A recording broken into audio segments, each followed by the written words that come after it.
Vivo ಇತ್ತೀಚೆಗೆ ಒಂದು phone ನ ಲಾಂಚ್ ಮಾಡಿದೆ. ಇದು ನಮ್ಮ ಇಂಡಿಯಾದಲ್ಲಿ ಮೋಸ್ಟ್ ಬಿಗ್ಗೆಸ್ಟ್ ಬ್ಯಾಟರಿ ಹೊಂದಿರುವ ಫೋನ್ ಆಗಿದೆ. ಇದರ ಜೊತೆಗೆ 50 mega pixel Sony IMX 882 sensor ಇದೆ. ಕ್ವಾಲ್ಕಾಮ್ ಕಡೆಯಿಂದ ಸ್ನ್ಯಾಪ್ಡ್ರ್ಯಾಗನ್ 7S Gen 3 ಪ್ರೊಸೆಸರ್ ಇದೆ. Full HD plus quad curve AMOLED display ಸಿಗುತ್ತೆ. ಈ ಫೋನ್ ಒಂದು ಬೆಸ್ಟ್ ಆಲ್ರೌಂಡರ್ ಫೋನ್ ಆಗುತ್ತಂತೆ. ನಾನೀಗ ಮಾತಾಡ್ತಾ ಇರೋದು ವಿವೋ T4 5G ಫೋನ್ ಬಗ್ಗೆ. ಈ ಫೋನ್ ರೀಸೆಂಟ್ಲಿ ಲಾಂಚ್ ಆಗಿ ತುಂಬಾ ಹವಾ ಮಾಡ್ತಾ ಇದೆ. ಈ ಅಂತೆ ಕಂತೆನ ಸೈಡ್ಗೆ ಇಟ್ಟು ಈ ವಿಡಿಯೋನ ಪೂರ್ತಿಯಾಗಿ ನೋಡಿ. ಈ ವಿಡಿಯೋಲಿ ನಾನು ಈ ಫೋನ್ ನ ಅನ್ಬಾಕ್ಸಿಂಗ್ ಮಾಡಿ ರಿವ್ಯೂ ಮಾಡ್ತಾ ಇದ್ದೀನಿ. ಈ ಫೋನ್ ನಾನು 3 ಡೇಸ್ ಇಂದ ಯೂಸ್ ಮಾಡ್ತಾ ಇದ್ದೀನಿ. ಈ ಫೋನ್ ಬಗ್ಗೆ ಸ್ವಲ್ಪ ಅರ್ಥ ಮಾಡ್ಕೊಂಡಿದ್ದೀನಿ. ಹಾಗೆ ಈ ಫೋನ್ ನ ವಿವೋ ಅವರೇನು ನಮ್ಗೆ ಕಳ್ಸಿಕೊಟ್ಟಿಲ್ಲ. ಈ ಫೋನ್ ಬಂದು ನಮ್ಮ ರವಿಕುಮಾರ್ ಎಂಟರ್ಪ್ರೈಸಸ್ ಅವರು ಕಳ್ಸಿಕೊಟ್ಟಿದ್ದಾರೆ. ಇವ್ರದ್ದು ಬಂದು ಟೋಟಲ್ 2 ಶಾಪ್ಸ್ ಇದಾವೆ. ಮೇನ್ ಬ್ರಾಂಚ್ ಬಂದು ಬಾಗಲಗುಂಟೆಯಲ್ಲಿದೆ. ಇನ್ನೊಂದು ಬ್ರಾಂಚ್ ಬಂದು ಮಾದನಾಯಕನಹಳ್ಳಿಯಲ್ಲಿದೆ. ನಿಮ್ಗೆ ಹೊಸ ಟಿವಿ, ಹೊಸ ಲ್ಯಾಪ್ಟಾಪ್, ಹೊಸ ಫೋನ್ಸ್ ಬೇಕಾಗಿದ್ರೆ ನೀವು ಈ 2 ಶಾಪ್ಸ್ ಅಲ್ಲಿ ತಗೋಬಹುದು. ನಿಮ್ಗೆ ಬೆಸ್ಟ್ ಡಿಸ್ಕೌಂಟ್ಸ್ ಜೊತೆಗೆ ಬೇರೆ ಬೇರೆ ಆಫರ್ಸ್ ನ ಕೂಡ ಕೊಡ್ತಾರೆ. ಇವರ ಫೋನ್ ನಂಬರ್ ಹಾಗೆ ಶಾಪ್ ಲೊಕೇಶನ್ ನಾನು ಡಿಸ್ಕ್ರಿಪ್ಷನ್ ಅಲ್ಲಿ ಹಾಕಿರ್ತೀನಿ. ನೀವೇ ಹೋಗಿ ಚೆಕ್ ಮಾಡಿ. ಹಾಗೆ ನೀವೇನಾದ್ರೂ ಫಸ್ಟ್ ಟೈಮ್ ನಮ್ಮ ಚಾನಲ್ಗೆ ಬಂದಿದ್ರೆ ನಮ್ಮ ಚಾನಲ್ಗೆ ಸಬ್ಸ್ಕ್ರೈಬ್ ಆಗಿ ನನಗೆ ಸಪೋರ್ಟ್ ಮಾಡಿ. ನಾನು ಸಹ ಅನ್ಬಾಕ್ಸಿಂಗ್ ವಿಡಿಯೋಸ್ ಹಾಗೆ ಬೇರೆ ಬೇರೆ ಟೆಕ್ ವಿಡಿಯೋಸ್ ನ ಮಾಡ್ತೀನಿ. ಸಪೋರ್ಟ್ ಮಾಡ್ತೀರಾ ಅಲ್ವಾ? ಹಾಗಿದ್ರೆ ಇವತ್ತಿನ ವಿಡಿಯೋನ ಶುರು ಮಾಡೋಣ. ಹಾಯ್ ಗಾಯ್ಸ್, ನಾನು ನಿಮ್ಮ ಕನ್ನಡದ ಹುಡುಗಿ. ನಿಮ್ಮೆಲ್ಲರಿಗೂ ಟೆಕ್ ನ್ಯೂಸ್ ಪ್ರೋ ಕನ್ನಡ ಚಾನಲ್ಗೆ ಸ್ವಾಗತ. ಮೊದಲನೇದಾಗಿ ನಾವು ಇದರ ಬಾಕ್ಸ್ ಅಲ್ಲಿ ಏನೇನ್ ಸಿಗುತ್ತೆ ಅಂತ ನೋಡೋದಾದ್ರೆ, ಬಾಕ್ಸ್ ನೋಡಿ ಇದೇ ರೀತಿ ಇರುತ್ತೆ. ಇದರ ಸೈಡ್ ಅಲ್ಲಿ ನೀವು ನೋಡಬಹುದು ಕೆಲವು ಸ್ಪೆಸಿಫಿಕೇಶನ್ ನ ಮೆನ್ಷನ್ ಮಾಡಿದರೆ. ಈಗ ನಾವು ಬಾಕ್ಸ್ ನ ಓಪನ್ ಮಾಡ್ತಾ ಇದ್ದಂಗೆ ನಮ್ಗೆ ಡೈರೆಕ್ಟ್ ಆಗಿ ಫೋನ್ ಸಿಗುತ್ತೆ.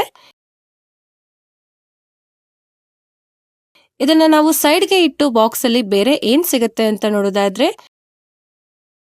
ಇದರಲ್ಲಿ ಒಂದು ಟ್ರಾನ್ಸ್ಪರೆಂಟ್ ಬ್ಯಾಕ್ ಕವರ್ ಕೊಟ್ಟಿದ್ದಾರೆ. ಇದರ ಕ್ವಾಲಿಟಿ ಓಕೆ, ಪರವಾಗಿಲ್ಲ. ಹಾಗೆ user manual, quick start guide ಸಿಗುತ್ತೆ. ಇದರ ಕೆಳಗಡೆ 90 ವ್ಯಾಟ್ ಸೂಪರ್ ವೋಕ್ ಅಡಾಪ್ಟರ್ ಇದೆ. Type A to type C cable ಸಿಗುತ್ತೆ. ಕೊನೆಯದಾಗಿ ನಮಗೆ ಸಿಮ್ ಎಜೆಕ್ಟರ್ ಟೂಲ್ ಸಿಗುತ್ತೆ. ಬಾಕ್ಸ್ ಅಲ್ಲಿ ನಿಮ್ಗೆ ಎಲ್ಲಾನು ಸಿಗುತ್ತೆ. ನೀವು ಯಾವುದೇ ರೀತಿಯ ಎಕ್ಸ್ಟ್ರಾ ಖರ್ಚು ಮಾಡೋ ಅಗತ್ಯನೇ ಇರೋದಿಲ್ಲ. ನೆಕ್ಸ್ಟ್ ನಾವು ಇದರ ಡಿಸೈನ್ ಹಾಗೆ ಬಿಲ್ಡ್ ಕ್ವಾಲಿಟಿ ಬಗ್ಗೆ ಮಾತಾಡೋದಾದ್ರೆ, ಈ ಫೋನ್ ನ ನೋಡಿದ ತಕ್ಷಣ ನಿಮ್ಗೆ ಯಾವ ಫೋನ್ ನೆನಪಾಗುತ್ತೆ ಅಂತ ನೀವು ಕಮೆಂಟ್ ಮಾಡಿ ಹೇಳಿ. ಈ ಫೋನ್ ನ ಡಿಸೈನ್ ಚೆನ್ನಾಗಿದೆ. ಈ ಫೋನ್ 2 ಕಲರ್ಸ್ ಅಲ್ಲಿ ನಿಮ್ಗೆ ಸಿಗುತ್ತೆ. ಈಗ ನಮ್ಮ ಹತ್ರ ಇರೋದು ಫಾಟಾಮ್ ಗ್ರೇ ಕಲರ್. ಇನ್ನೊಂದು ಕಲರ್ ಬಂದು ಎಮರಾಲ್ಡ್ ಬ್ಲೇಸ್. ಈ 2 ಕಲರ್ಸ್ ಅಲ್ಲಿ ನೀವು ಎಮರಾಲ್ಡ್ ಬ್ಲೇಸ್ ಕಲರ್ ನ ತಗೊಳ್ಳಿ. ಈ ಫಾಟಮ್ ಗ್ರೇ ಕಲರ್ ತಗೋಬೇಡಿ. ಈ ಕಲರ್ ಅಲ್ಲಿ ಫೋನ್ ಅಷ್ಟೊಂದು ಚೆನ್ನಾಗಿ ಕಾಣಿಸೋದಿಲ್ಲ. ಹಾಗೆ ಫೋನ್ ಬಂದು ಮ್ಯಾಟ್ ಫಿನಿಶಿಂಗ್ ಜೊತೆಗೆ ಬರುತ್ತೆ. ಇದರಲ್ಲಿ ಸ್ಕ್ರಾಚಸ್ ಏನು ಜಾಸ್ತಿ ಬೀಳೋದಿಲ್ಲ. ಆದ್ರೆ ಇದರ ಮೇಲೆ ಫಿಂಗರ್ ಪ್ರಿಂಟ್ ಸ್ಮಚಸ್ ತುಂಬಾ ಬೀಳುತ್ತೆ. ಅದಕ್ಕೆ ನೀವು ಬ್ಯಾಕ್ ಕವರ್ ಹಾಕ್ಲೇಬೇಕು, ಇಲ್ಲಾಂದ್ರೆ ಫೋನ್ ಬೇಗ ಗಲೀಜಾಗೋಗುತ್ತೆ. ಆದ್ರೆ ಈ ಫೋನ್ ಇನ್ ಹ್ಯಾಂಡ್ ಫೀಲ್ ತುಂಬಾ ಚೆನ್ನಾಗಿದೆ. ಇದರ ಬ್ಯಾಕ್ ಅಲ್ಲಿ ಸರ್ಕ್ಯುಲರ್ ಕ್ಯಾಮೆರಾ ಮಾಡ್ಯೂಲ್ ಸಿಗುತ್ತೆ. ವಿವೋ X200 ತರನೇ ಕಾಣಿಸುತ್ತೆ. ಇದರ ಕ್ಯಾಮ್ರಾ ಮಾಡ್ಯೂಲ್ ಸ್ವಲ್ಪ ದಪ್ಪ ಇದೆ. ಫೋನ್ ನ ಕೆಳಗೆ ಇಟ್ಟಾಗ ಕ್ಯಾಮ್ರಾನೇ ಫಸ್ಟ್ ಟಚ್ ಆಗುತ್ತೆ. ಹಾಗೆ ಇದಕ್ಕೆ ಮಿಲಿಟರಿ ಗ್ರೇಡ್ ಸರ್ಟಿಫಿಕೇಶನ್ ಸಿಗುತ್ತೆ. ಇದರ ಬಿಲ್ಡ್ ಸ್ವಲ್ಪ ಚೆನ್ನಾಗಿದೆ, ಬೇಗ ಏನೋ ಡ್ಯಾಮೇಜ್ ಆಗೋದಿಲ್ಲ. ನೆಕ್ಸ್ಟ್ ನಾವು ಇದರ ವೆಯ್ಟ್ ಬಗ್ಗೆ ಮಾತಾಡೋದಾದ್ರೆ, ಈ ಫೋನ್ ಕೇವಲ 201 ಗ್ರಾಮ್ ವೆಯ್ಟ್ ಇದೆ. ಮತ್ತೆ 7.89 mm ಥಿಕ್ನೆಸ್ ನ ಹೊಂದಿದೆ. ಈ ಫೋನ್ ಅಲ್ಲಿ 7300 mAh ಬಿಗ್ ಬ್ಯಾಟರಿ ಇದ್ರೂ ಈ ಫೋನ್ ತುಂಬಾ ಲೈಟ್ ವೈಟ್ ಇದೆ, ಹಾಗೆ ಥಿಕ್ ಇದೆ. ಸ್ವಲ್ಪ ಭಾರ ಇದೆ ಅಂತ ಫೀಲ್ ಆಗ್ಬೋದು, ಆದ್ರೆ ತುಂಬಾ ಸಣ್ಣ ಇದೆ. ನೆಕ್ಸ್ಟ್ ನಾವು ಇದರ ಪೋರ್ಟ್ಸ್ ಹಾಗೂ ಬಟನ್ಸ್ ಬಗ್ಗೆ ಮಾತಾಡೋದಾದ್ರೆ, ಈ ಫೋನ್ ನ ಕೆಳಗಡೆ ಸ್ಪೀಕರ್ ಗ್ರಿಲ್ ಇದೆ, USB type C charging port ಇದೆ, ಮೈಕ್ರೋಫೋನ್ ಇದೆ, ಸಿಮ್ ಕಾರ್ಡ್ ಟ್ರೇ ಇದೆ. ಇದು dual nano sim card slot ಆಗಿದೆ. ಇದರಲ್ಲಿ 2 ಸಿಮ್ ನ ಹಾಕಬಹುದು ಅಷ್ಟೇ. ಹಾಗೆ ಈ ಫೋನ್ ಲೆಫ್ಟ್ ಹ್ಯಾಂಡ್ ಸೈಡ್ ಅಲ್ಲಿ ಏನೂ ಇಲ್ಲ, ಖಾಲಿ ಇದೆ. ಆದ್ರೆ ರೈಟ್ ಹ್ಯಾಂಡ್ ಸೈಡ್ ಅಲ್ಲಿ power on and of button ಇದೆ. ಹಾಗೆ ವಾಲ್ಯೂಮ್ ರಾಕರ್ ಇದೆ. ಹಾಗೆ ಫೋನ್ ನ ಮೇಲೆ ನಾಯ್ಸ್ ಕ್ಯಾನ್ಸಲಿಂಗ್ ಮೈಕ್ರೋಫೋನ್ ಇದೆ. ಈ ಫೋನ್ ಅಲ್ಲಿ ಸಿಂಗಲ್ ಸ್ಪೀಕರ್ ಇದೆ. ಇದರಲ್ಲಿ 200% ನ ಇಡಬಹುದು. ಇದರ ಆಡಿಯೋ ಕ್ವಾಲಿಟಿ ಪರವಾಗಿಲ್ಲ, ಚೆನ್ನಾಗಿದೆ, ಜೋರಾಗೆ ಕೇಳಿಸುತ್ತೆ. ಆದ್ರೆ ಇದರಲ್ಲಿ ಡ್ಯುಯಲ್ ಸ್ಟೀರಿಯೋ ಸ್ಪೀಕರ್ ಕೊಡಬೇಕಾಗಿತ್ತು, ಇನ್ನೂ ಚೆನ್ನಾಗಿರ್ತಾ ಇತ್ತು. ನಾನು ಸ್ಟಾರ್ಟ್ಅಪ್ ಎಲ್ಲ ಬಿಟ್ಟು ಬರಕ್ಕಾಗಲ್ಲ ಅಪ್ಪಾಜಿ. 1 ಕೋಟಿ ರೂಪಾಯಿ ಇನ್ವೆಸ್ಟ್ ಮಾಡಿದ್ದೀನಿ. ಯಾವುದೋ ನಿಂದು ಪುಟ್ಕೋಸಿ ಸ್ಟಾರ್ಟ್ಅಪ್ ಅಮ್ಮಿಕೊಂಬರಲ್ಲ ನೋಡೆ. ಸರಿ ಆಯ್ತಿರಪ್ಪ, ಬಂದೆ. ನೆಕ್ಸ್ಟ್ ನಾವು ಇದರ ಡಿಸ್ಪ್ಲೇ ಬಗ್ಗೆ ಮಾತಾಡೋದಾದ್ರೆ, ಇದರಲ್ಲಿ 6.77 inches full HD plus quad curve AMOLED display ಸಿಗುತ್ತೆ. 120 Hz ರಿಫ್ರೆಶ್ ರೇಟ್ ಇದೆ. 5000 ನೈಟ್ ಪೀಕ್ ಬ್ರೈಟ್ನೆಸ್ ಸಿಗುತ್ತೆ. 1300 ಹೈ ಬ್ರೈಟ್ನೆಸ್ ಮೋಡ್ ಸಿಗುತ್ತೆ. ಇದರ ಡಿಸ್ಪ್ಲೇ ಬ್ರೈಟ್ ಆಗಿದೆ. ಇಂಡೋರ್ ಹಾಗೆ ಔಟ್ಡೋರ್ ಅಲ್ಲಿ ಆರಾಮಾಗಿ ಯೂಸ್ ಮಾಡಬಹುದು. ಜೊತೆಗೆ ಇದರ ಡಿಸ್ಪ್ಲೇ ಸ್ಮೂತ್ ಆಗಿ ವರ್ಕ್ ಆಗುತ್ತೆ, ಲ್ಯಾಗ್ ಫೀಲ್ ಏನೂ ಆಗೋದಿಲ್ಲ. ಹಾಗೆ ಈ ಡಿಸ್ಪ್ಲೇಗೆ ಶಾರ್ಟ್ ಸೆನ್ಸೇಷನ್ ನ ಪ್ರೊಟೆಕ್ಷನ್ ಸಿಗುತ್ತೆ. ಇದರಿಂದ ಇದರ ಡಿಸ್ಪ್ಲೇ ಬೇಗ ಡ್ಯಾಮೇಜ್ ಆಗೋದಿಲ್ಲ. ಇದರಲ್ಲಿ ಅಲ್ಟ್ರಾ ಸ್ಲಿಮ್ ಬೆಸಲ್ಸ್ ಸಿಗುತ್ತೆ. ಇದರ ಚಿನ್ ಕೂಡ ಕಡಿಮೆ ಇದೆ. ಇದರ ಬೆಸಲ್ಸ್ ಗಳು ಕಣ್ಣಿಗೆ ಕಾಣಿಸೋದೇ ಇಲ್ಲ, ಅಷ್ಟು ಕಡಿಮೆ ಇದೆ. ಹಾಗೆ ಯೂಟ್ಯೂಬ್ ಅಲ್ಲಿ 4K HDR ವಿಡಿಯೋಸ್ ನ 60 FPS ಅಲ್ಲಿ ನೋಡಬಹುದು. ಇದರಲ್ಲಿ ಪ್ಲೇ ಆಗೋ ವಿಡಿಯೋಸ್ ಅಲ್ಲಿ ಕಲರ್ಸ್ ಗಳು ಚೆನ್ನಾಗಿ ಬರುತ್ತೆ, ಡೀಪ್ ಬ್ಲಾಕ್ ಚೆನ್ನಾಗಿ ಕಾಣಿಸುತ್ತೆ, ಡೀಟೇಲ್ಸ್ ಚೆನ್ನಾಗಿ ಬರುತ್ತೆ, ವಿವಿಂಗ್ ಆಂಗಲ್ಸ್ ಚೆನ್ನಾಗಿದೆ. ಹಾಗೆ ಇದರಲ್ಲಿ ಲೋ ಲೈಟ್ ಅಲ್ಲಿ ಫ್ಲಿಕರಿಂಗ್ ಇಶ್ಯೂಸ್ ಬರೋದಿಲ್ಲ. ಲೋ ಲೈಟ್ ಅಲ್ಲಿನೂ ಈ ಫೋನ್ ನ ಯೂಸ್ ಮಾಡಬಹುದು. ಓವರ್ ಆಲ್ ಇದರ ಡಿಸ್ಪ್ಲೇ ಚೆನ್ನಾಗಿದೆ. ಇದು ಕ್ವಾಡ್ ಕರ್ವ್ ಡಿಸ್ಪ್ಲೇ ಆಗಿದೆ. ನೋಡೋದಕ್ಕೆ ಫ್ಲಾಟ್ ಡಿಸ್ಪ್ಲೇ ತರ ಕಾಣಿಸುತ್ತೆ, ಆದ್ರೆ ಇದನ್ನ ಟಚ್ ಮಾಡಿದಾಗ ಕರ್ವ್ ಡಿಸ್ಪ್ಲೇ ಅಂತ ಫೀಲ್ ಆಗುತ್ತೆ. ಇದರಿಂದ ಪ್ರೀಮಿಯಂ ಫೀಲ್ ಬರುತ್ತೆ. ನೆಕ್ಸ್ಟ್ ನಾವು ಇದರ ಪರ್ಫಾರ್ಮೆನ್ಸ್ ಬಗ್ಗೆ ಮಾತಾಡೋದಾದ್ರೆ ಇದರಲ್ಲಿ ಕ್ವಾಲ್ಕಾಮ್ ಕಡೆಯಿಂದ snap dragon 7S Gen 3 processor ಸಿಗುತ್ತೆ. ಇದು 4nm ಆರ್ಕಿಟೆಕ್ಚರ್ ಅಲ್ಲಿ ವರ್ಕ್ ಮಾಡುತ್ತೆ. ಇದರಲ್ಲಿ 8,24,000 ಪ್ಲಸ್ AnTuTu ಸ್ಕೋರ್ ಇದೆ. ಬಜೆಟ್ ಅಕಾರ್ಡಿಂಗ್ AnTuTu ಸ್ಕೋರ್ ಪರವಾಗಿಲ್ಲ, ಚೆನ್ನಾಗಿದೆ. ಇದರ CPU ಥ್ರಾಟಲ್ ನ 2 ಸತಿ ಟೆಸ್ಟ್ ಮಾಡಬೇಕಾಯ್ತು, ಯಾಕಂದ್ರೆ ಫಸ್ಟ್ ಟೈಮ್ ಮಾಡಿದಾಗ no CPU thermal throttling detected ಅಂತ ಬಂತು. ಸೆಕೆಂಡ್ ಟೈಮ್ ಟೆಸ್ಟ್ ಮಾಡಿದಾಗ 91% CPU ಥ್ರಾಟಲ್ ಅಂತ ಬಂತು. ಈ ಫೋನ್ ಸ್ವಲ್ಪ ಲೈಟ್ ಆಗಿ ಹೀಟ್ ಆಗುತ್ತೆ. ಗೇಮ್ಸ್ ಆಡುವಾಗ, ಫೋಟೋಸ್ ತೆಗೆಯುವಾಗ ವಾರ್ಮ್ ಫೀಲ್ ಸಿಗುತ್ತೆ. ಹಾಗೆ ಇದರಲ್ಲಿ LPDDR4X ರ್ಯಾಮ್ ಇದೆ. UFS 2.2 ನ ಸ್ಟೋರೇಜ್ ಸಿಗುತ್ತೆ. ಇದರ ರ್ಯಾಮ್ ಟೈಪ್ ಏನೋ ಓಕೆ, ಆದ್ರೆ ಸ್ಟೋರೇಜ್ ಟೈಪ್ ಕಡಿಮೆ ಆಯ್ತು. UFS 3.1 ಸ್ಟೋರೇಜ್ ಆದ್ರೂ ಕೊಡಬೇಕಾಗಿತ್ತು. ಹಾಗೆ ಇದರ ಟೆಂಪರೇಚರ್ ವೇರಿಯೇಷನ್ ಹಾಗೆ ಬ್ಯಾಟರಿ ಡ್ರೈನ್ ನ ಕೂಡ ಚೆಕ್ ಮಾಡಿದ್ವಿ. ಈ ಫೋನ್ 32°C ಇಂದ 40°C ವರೆಗೂ ಹೀಟ್ ಆಯ್ತು. ಹಾಗೆ 75% ಇಂದ 69% ವರೆಗೂ ಬ್ಯಾಟರಿ ಡ್ರೈನ್ ಆಯ್ತು. ಈ ಫೋನ್ ಏನು ಓವರ್ ಹೀಟ್ ಆಗೋದಿಲ್ಲ, ಹಾಗೆ ಜಾಸ್ತಿ ಬ್ಯಾಟರಿ ಡ್ರೈನ್ ಕೂಡ ಏನು ಆಗೋದಿಲ್ಲ. ಹಾಗೆ ಇದರಲ್ಲಿ 1 ಅವರ್ ಗೇಮಿಂಗ್ ಟೆಸ್ಟ್ ಕೂಡ ಆಡಿದ್ವಿ. BGMI ಅಲ್ಲಿ ಸ್ಮೂತ್ ಆಪ್ಷನ್ ಅಲ್ಲಿ ಎಕ್ಸ್ಟ್ರೀಮ್ ಸೆಟ್ಟಿಂಗ್ ಅಲ್ಲಿ ಆಡಬಹುದು. ಹಾಗೆ ಅಲ್ಟ್ರಾ HDR ಆಪ್ಷನ್ ಅಲ್ಲಿ ಅಲ್ಟ್ರಾ ಸೆಟ್ಟಿಂಗ್ ಅಲ್ಲಿ ಆಡಬಹುದು. ಅಂದ್ರೆ ಈ ಫೋನ್ ಅಲ್ಲಿ 60 FPS ಗೇಮಿಂಗ್ ಸಪೋರ್ಟ್ ಇದೆ. ಹಾಗೆ COD ಅಲ್ಲಿ 90 FPS ಗೇಮಿಂಗ್ ಸಪೋರ್ಟ್ ಇದೆ. ಇದರಲ್ಲಿ ಸ್ಮೂತ್ ಗೇಮಿಂಗ್ ಸಿಗುತ್ತೆ. ಗೇಮ್ಸ್ ಆಡುವಾಗ ಲ್ಯಾಗ್ ಫೀಲ್ ಹಾಗೆ ಫ್ರೇಮ್ ಡ್ರಾಪ್ ಏನೂ ಆಗೋದಿಲ್ಲ. ಓವರ್ ಆಲ್ ಇದರ ಪರ್ಫಾರ್ಮೆನ್ಸ್ ಚೆನ್ನಾಗಿದೆ. ನೆಕ್ಸ್ಟ್ ನಾವು ಇದರ ಸಾಫ್ಟ್ವೇರ್ ಬಗ್ಗೆ ಮಾತಾಡೋದಾದ್ರೆ ಈ ಫೋನ್ ಬಂದು ಆಂಡ್ರಾಯ್ಡ್ 15 ಅಲ್ಲಿ ಬರುತ್ತೆ. ಫನ್ ಟಚ್ OS 15 ಅಲ್ಲಿ ವರ್ಕ್ ಮಾಡುತ್ತೆ. ಇದಕ್ಕೆ 2 years ಮೇಜರ್ OS ಅಪ್ಡೇಟ್ ಹಾಗೆ 3 years ಸೆಕ್ಯೂರಿಟಿ ಪ್ಯಾಚ್ ಅಪ್ಡೇಟ್ ಸಿಗುತ್ತೆ. ಹಾಗೆ ಇದರಲ್ಲಿ ಪ್ರೀ ಇನ್ಸ್ಟಾಲ್ಡ್ ಆಪ್ ಗಳು ಬರುತ್ತೆ, ಜೊತೆಗೆ ಹಾಟ್ ಆಪ್ಸ್, ಹಾಟ್ ಗೇಮ್ಸ್ ಗಳು ಕೂಡ ಬರುತ್ತೆ. ಹಾಗೆ ಇದರಲ್ಲಿ ವಿ ಆಪ್ ಸ್ಟೋರ್ ನ ನೋಟಿಫಿಕೇಶನ್ ತುಂಬಾ ಬರುತ್ತೆ. ಇದರಿಂದ ಯೂಸರ್ ಎಕ್ಸ್ಪೀರಿಯನ್ಸ್ ಹಾಳಾಗುತ್ತೆ. ಅದಕ್ಕೆ ನೀವು ಇದನ್ನೆಲ್ಲ ಡಿಸೇಬಲ್ ಮಾಡಬೇಕು, ಅನ್ಇನ್ಸ್ಟಾಲ್ ಮಾಡಬೇಕು. ಇದರಿಂದ ಯೂಸರ್ ಎಕ್ಸ್ಪೀರಿಯನ್ಸ್ ಸ್ವಲ್ಪ ಮಟ್ಟಿಗೆ ಬೆಟರ್ ಆಗುತ್ತೆ. ಆದ್ರೆ ಇದರಲ್ಲಿ ಕ್ಲೀನ್ UI ಸಿಗೋದಿಲ್ಲ. ಇದರ UI ಸ್ಮೂತ್ ಆಗಿ ವರ್ಕ್ ಆಗುತ್ತೆ. ಆಪ್ಸ್ ಓಪನಿಂಗ್ ಹಾಗೆ ಕ್ಲೋಸಿಂಗ್ ಆನಿಮೇಷನ್ ಚೆನ್ನಾಗಿದೆ. ಜೊತೆಗೆ ಇದರಲ್ಲಿ ಕೆಲವು AI ಫೀಚರ್ಸ್ ಗಳು ಕೂಡ ಸಿಗುತ್ತೆ. ಸರ್ಕಲ್ ಟು ಸರ್ಚ್ ಇದೆ, AI ಎರೇಸರ್ ಸಿಗುತ್ತೆ, ಅನ್ವಾಂಟೆಡ್ ಥಿಂಗ್ಸ್ ನ ರಿಮೂವ್ ಮಾಡಬಹುದು, ನೋಟ್ ಅಸಿಸ್ಟ್ ಇದೆ, AI ಫೋಟೋ ಎನ್ಹಾನ್ಸ್ ಸಿಗುತ್ತೆ, ಫೋಟೋ ಎನ್ಹಾನ್ಸ್ ನ ಮಾಡಬಹುದು.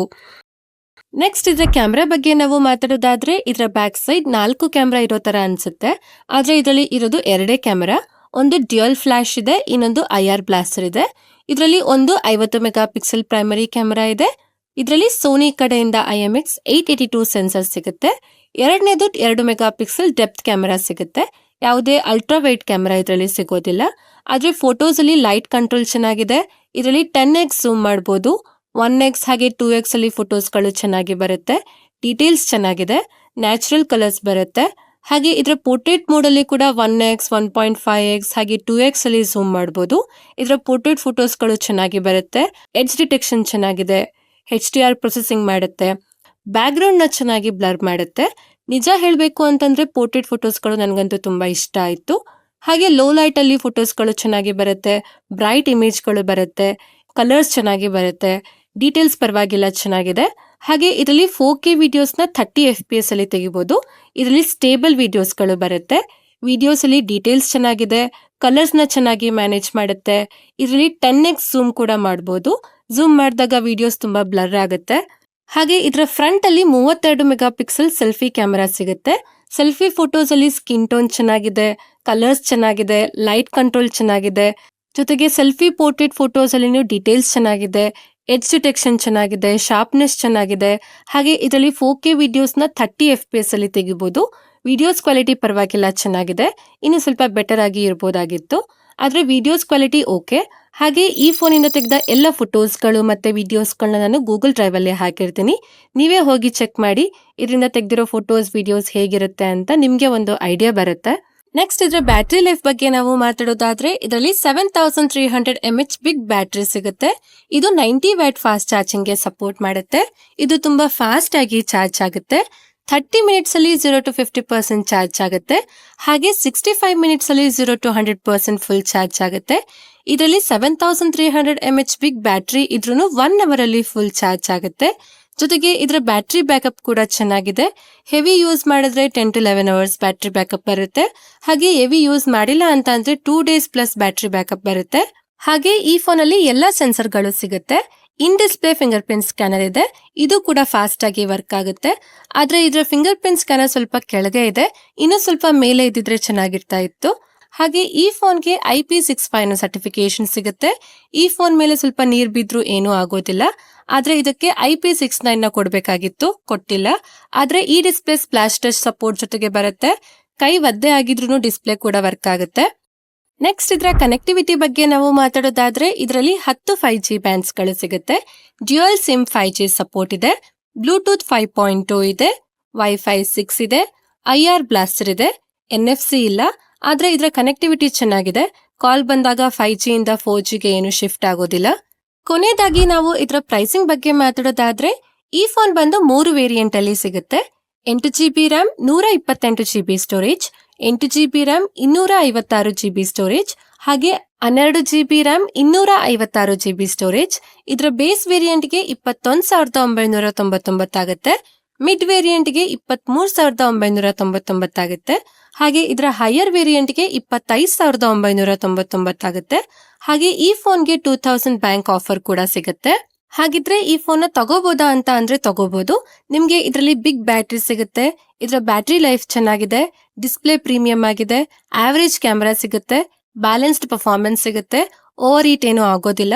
ಆದ್ರೆ ಇದರಲ್ಲಿ ಮಿಸ್ಸಿಂಗ್ ಫೀಚರ್ಸ್ ಏನು ಅಂತ ಅಂದ್ರೆ ಇದರಲ್ಲಿ NFC ಇಲ್ಲ, ಸ್ಟೀರಿಯೋ ಸ್ಪೀಕರ್ ಸಿಗ್ತಾ ಇಲ್ಲ, IP68 ರೇಟಿಂಗ್ ಇಲ್ಲ, ಅಲ್ಟ್ರಾ ವೈಡ್ ಕ್ಯಾಮೆರಾ ಇಲ್ಲ, ಆವರೇಜ್ ಕ್ಯಾಮೆರಾ ಸಿಗುತ್ತೆ. ಇದರ ಸಾಫ್ಟ್ವೇರ್ ಯೂಸರ್ ಎಕ್ಸ್ಪೀರಿಯನ್ಸ್ ಚೆನ್ನಾಗಿಲ್ಲ. ಇದನ್ನ ಬಿಟ್ರೆ ಈ ಫೋನ್ ಚೆನ್ನಾಗಿದೆ.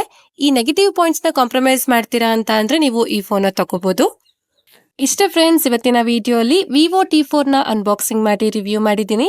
ಈ ಫೋನ್ ಬಗ್ಗೆ ನಿಮ್ಗೆ ಏನ್ ಅನಿಸ್ತು ಅಂತ ನೀವು ಕಮೆಂಟ್ ಮಾಡಿ ಹೇಳಿ. ಹಾಗೆ ಈ ವಿಡಿಯೋನ ನಿಮ್ಮ ಫ್ರೆಂಡ್ಸ್ ಹಾಗೂ ಫ್ಯಾಮಿಲಿ ಅವ್ರಿಗೆ ಶೇರ್ ಮಾಡಿ. ವಿಡಿಯೋ ಇಷ್ಟ ಆದ್ರೆ ಲೈಕ್ ಮಾಡಿ, ನಮ್ಮ ಚಾನಲ್ಗೆ ಸಬ್ಸ್ಕ್ರೈಬ್ ಆಗಿ ನನಗೆ ಸಪೋರ್ಟ್ ಮಾಡಿ. ಧನ್ಯವಾದಗಳು. Thank you for watching. Next video ಸಿಗೋಣ. ಅಲ್ಲಿವರೆಗೂ ಕಾಯ್ತಾ ಇರಿ. Bye by.